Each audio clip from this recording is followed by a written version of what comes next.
झंडा, सपा का झंडा लहरा रहा है, सपा का झंडा लहरा रहा है, हवा के झोंके से नहीं रुकेगा, नहीं रुकेगा किसी के रोके से।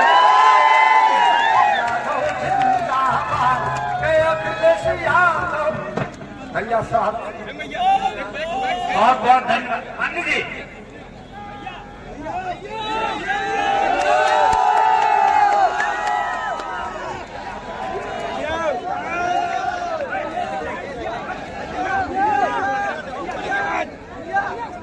महेंद्र यादव के पुत्र सनी यादव जी माननीय राष्ट्रीय अध्यक्ष जी को चांदी का मुकुट पहनाकर स्वागत करेंगे।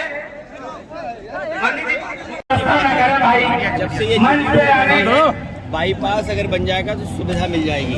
मैं आपको भरोसा दिलाता हूँ, आप लिख करके देना, इस पे हम कार्रवाई आगे कराएंगे। भैया आपके समय तालिग्राम से यहाँ तक फोन लाइन स्वीकृत हुआ था, अभी तक उसमें कोई कार्रवाई नहीं है।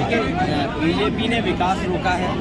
ये जो 8 साल और उपलब्धियाँ अपनी बता रहे थे, सच्चाई तो है कि उत्तर प्रदेश को लूटा है लोग, उत्तर प्रदेश को बर्बाद किया। जो विकास की गति थी वो उस विकास गति को रोका है। कन्नौज के लिए एक उदाहरण है कि यहाँ जो योजनाएं चल रही थी, चाहे अस्पताल था, चाहे आपकी सड़क 4 लेन और आगे तक जानी थी, श्रमों का बाईपास है, या बिजली की सुविधाएं हैं, अस्पताल का इंतजाम था, एम्बुलेंस थी, पुलिस के लिए डायल 100+ थानों का निर्माण या उनका संरक्षण होना, तो वो तो किया नहीं इन्होंने, बल्कि विकास रोक करके ये अन्याय कर रहे हैं, उत्पीड़न कर रहे हैं, लोगों पे झूठे मुकदमे लगा रहे हैं, महंगाई बढ़ा रहे हैं, बेरोजगारी बढ़ा दी।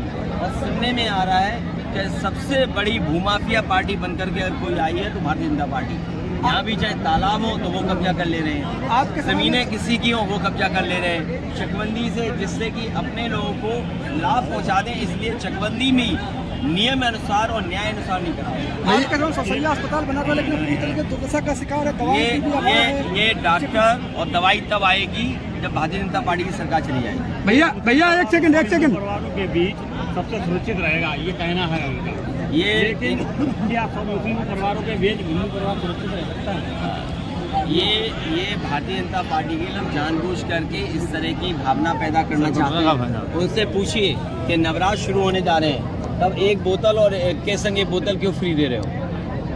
भैया एक सेकंड, थोड़ी ये मांग आप भी तो कह सकते हैं, आपकी तो क्या मांग ये जो 4 लेन हुआ था, लेकिन ये अभी जो रुका हुआ काम को कैसे आगे बढ़ाएं उसके लिए कहेंगे, लड़ेंगे, बात उठाएंगे, नहीं बनाएंगे तो हम लोग करेंगे।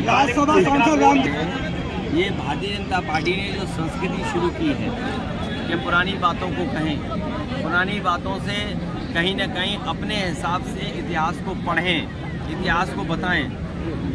दुख है इस बात का कि जो भारतीय जनता पार्टी ने ये परंपरा शुरू की है कि इतिहास अपनी मानसिकता से, अपने पॉलिटिकल लाभ से पढ़ें।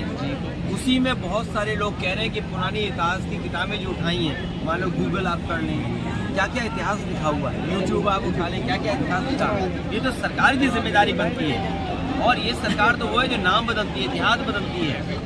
ये रामविलास सुमन जी पे इसलिए अटैक हुआ कि एक तो वो दलित हैं, और दलित होने की वजह से उन पर अटैक हुआ है।